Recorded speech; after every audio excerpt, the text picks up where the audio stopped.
Fine. What have you got? Not much. There's a shyster lawyer in town with a swank office, but no clients. The shyster's name is Anthony Jardine. He put a tail on me. I think he wants to finish where he left off. I figured after San Francisco he'd leave you alone. I'll see that he does. Don't play too close, Gord. I won't. I'm still working by the book. Jardine is definitely not the bookish type. Yeah, I know. I just thought I'd keep you posted.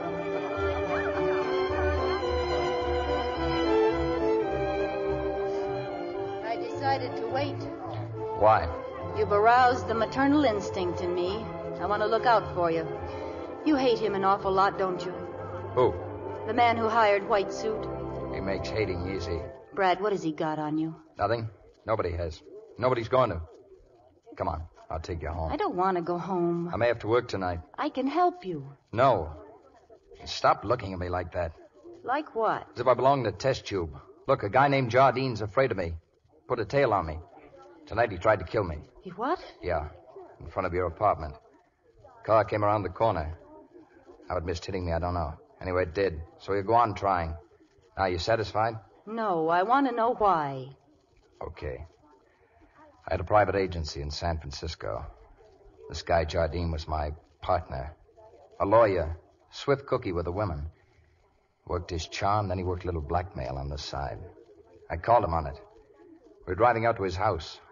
Somewhere along the road he slugged me. Wet me down with a bottle of scotch. Set me behind the wheel for a takeoff. I hit a truck and killed the driver. Brad, Manslaughter. 2 years in prison. Jardine had a fixed alibi. It wouldn't break and it wouldn't bend. It's the last I heard of him until White Suit showed up 2 nights ago.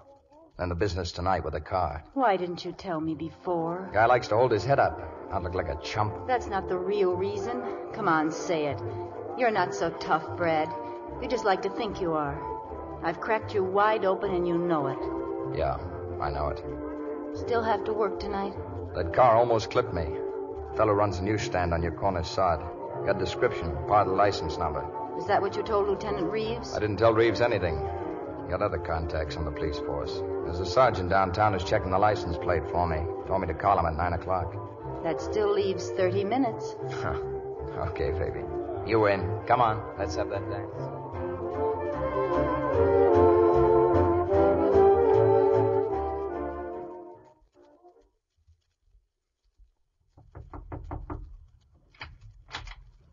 Marie. Well, come in, darling. Tony. Seems ages since you've kissed me. It is ages. Marie, aren't you taking quite a chance? I mean, coming to my apartment this time of night. You don't have to worry about Ralph. He's gone to Scarsdale. Scarsdale? Mm-hmm. He sold Mrs. Kingsley that Turner landscape. He's got to settle the deal with the man who owned it. At least, that's what he said. You don't doubt him? Of course not, darling.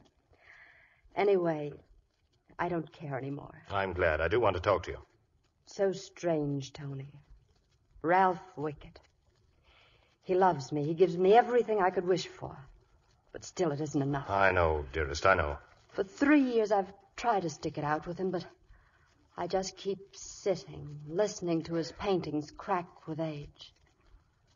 I want you to take me away, Tony, please. Look, Mary, Ralph Wickett can afford you. I can't. I love you, but I've no money. It doesn't matter. I've already borrowed money from you. Do you think I want to go through life Darling, we have my jewels. They're yours. You'll take them for me, for my sake. Just tell me when we can go away. Yeah. Yeah, it'll be soon, Mary. I promise you.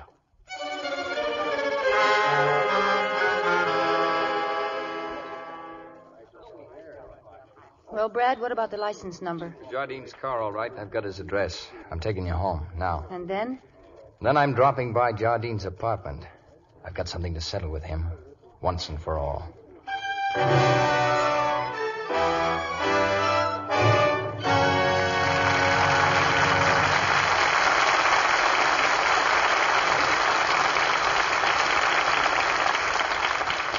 In a moment, we'll return with Act 2 of The Dark Corner. Meanwhile, here's Libby Collins, our Hollywood reporter. What's new and exciting, Libby? I saw a picture today, Mr. Keeley, that brought back a thrilling experience I had not long ago. Universal International invited me to see Walter Wanger's new production, The Lost Moment. Oh, yes. Starring Robert Cummings and Susan Hayward. You know that terrific fire scene in The Lost Moment, Mr. Keeley? Yeah? Well, I was on the set at the time it was filmed. How exciting. Weren't you a little nervous, Libby? I certainly was. It was the biggest fire sequence ever attempted on a soundstage. The entire studio fire department was standing by in case it got out of control. That's where Robert Cummings does his thrilling rescue scene. Well, the flames got so high, he had to rush in before his scheduled entrance.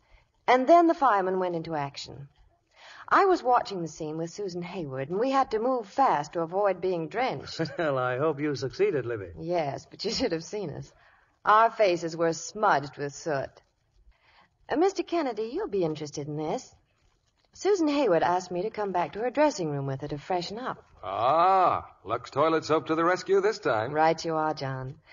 After an active lather facial, both of us looked and felt much better. Lux soap care never fails, Libby, even in an emergency. And for regular day-to-day care, there's nothing finer. Susan Hayward certainly thinks so. She's so lovely with her gorgeous red hair and flower-fresh skin. 9 out of 10 famous stars use Lux toilet soap for million-dollar complexions. That's quite a recommendation, Libby. Well, it's a beauty care that really works. Skin specialists made tests that proved it. For 3 out of 4 women, Skin actually became lovelier in a short time. no wonder fragrant white Lux toilet soap is Hollywood's own complexion soap. Now, isn't that a beauty tip for women everywhere, Libby? Yes. Here's all you do. Smooth the fragrant lather in thoroughly, rinse, and pat to dry. Screen stars find these Lux soap facials give skin fresh new loveliness. Why not try this gentle care and see? Back now to our producer, William Keeley. Our theater lights are lowered once again, and here's the second act of The Dark Corner, starring Lucille Ball as Kathleen and Mark Stevens as Galt.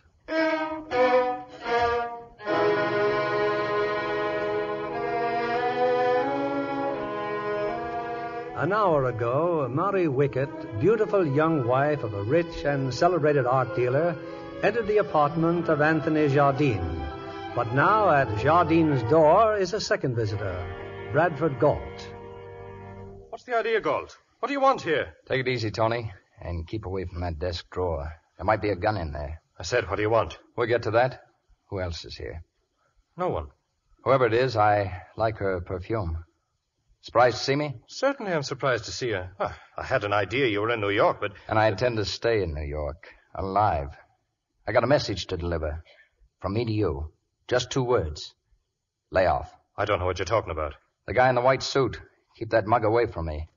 The next time you loan him your car, tell him he'd better use phony license plates. Loan who my car? When? I'm getting mad, Tony. He tried to flatten me with your car late this afternoon. Nobody had my car. It was in the parking lot all day. Yeah, sure. But just remember, I spent 2 years in Hock with nothing to think about but that pretty face of yours. And if you're not sharp, you're not going to have that pretty face. You're not going to have any face at all. Now, you listen. I don't know any mugs, and I haven't been after you.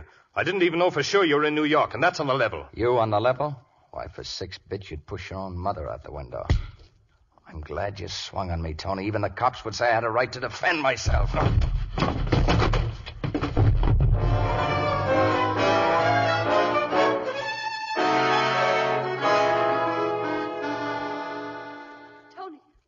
Oh, darling, are you all right?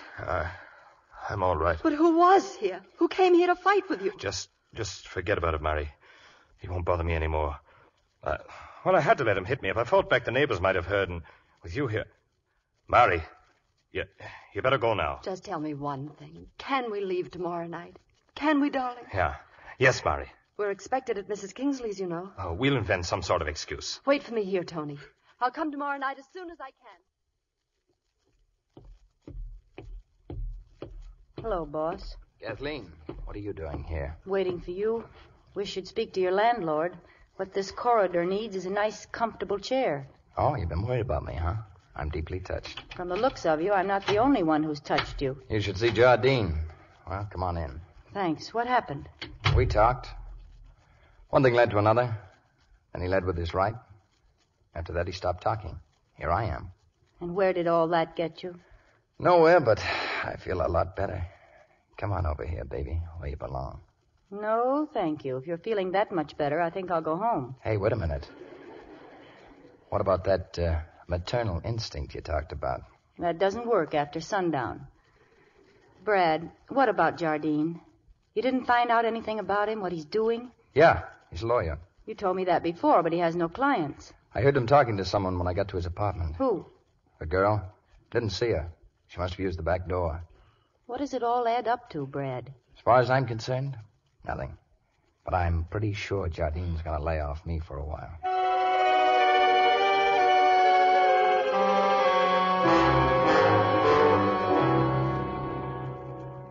Oh, good morning, Mr. Wickett. Oh, good morning, Miss Stewart. Any messages? Nothing special, sir. Mr. Barstow will be in at noon about the Raphael portrait. And those people confirmed their appointment to see the Donatello statue this afternoon. Oh, thank you. Oh, if Mrs. Kingsley should call, tell her Mrs. Wickett and I look forward to seeing her this evening. I'll be in my office for a while. I don't wish to be disturbed. Yes. Well, greetings. Oh. I must say you make a neater appearance without the white suit. No one saw you come in. I came through the side door as per instructions. Good. Well, what happened last night? It didn't work. Busto crusto. What? A flop.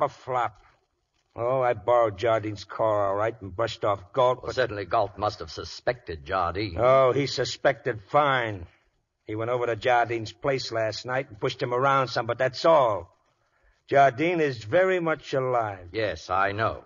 Now, look, if you want my opinion, I think you're wasting your time. This guy Galt is a smart cookie. He ain't going to let himself get shoved into a noose. You know he saw at Jardine. You figure you can needle him into knocking Jardine off. But nothing happens. You've a better idea? Yeah. Let me take care of Jardine. Get Galt on the telephone. Try his office. Now? Here? Yes.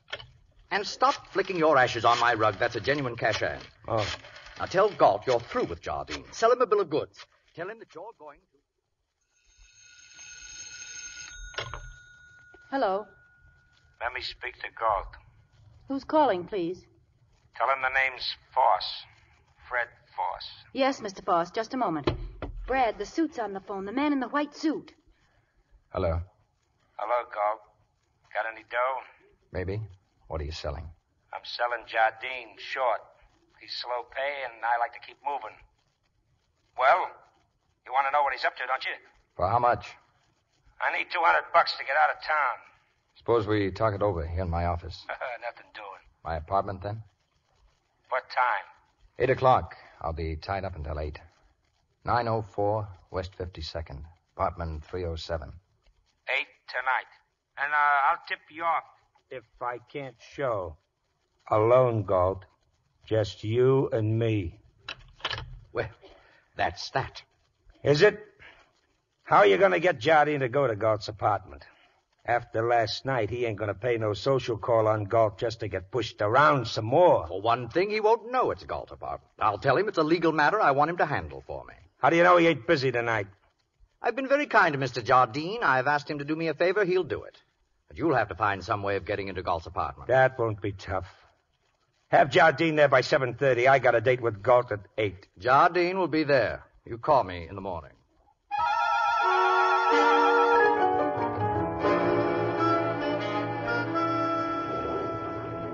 The complete one-hour newsreel show starts in 5 minutes, folks. The latest newsreel. Brad, I don't want to see a newsreel. Look, honey, the show takes an hour. It's 7:30. I'll be right here waiting for you at 8:30. I want to go home with you. I know this Foss guy. He won't talk if anyone else is around. Please? No. All right, but you'll be sorry.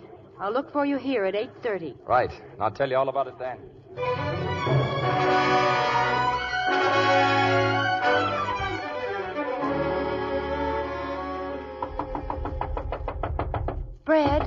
Brad, open the door. Go away. What's happened, Brad? Why didn't you meet me at the theater like you said you would? Brad, what's the matter? Nothing. Go home, please.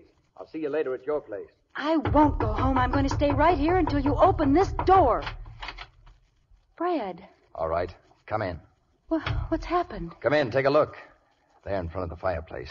Meet my ex-partner. Meet Tony Jardine. Only he's dead. Oh, no. Don't start crowding me. I haven't got the answers. The police will find them. They're laid out like road markers running right up my alley. You've called them, the police? No, what could I tell them? Whatever you know. Brad, you didn't do this. No, honey, I didn't do it. So I called the cops. Should I tell him the truth? I left you at a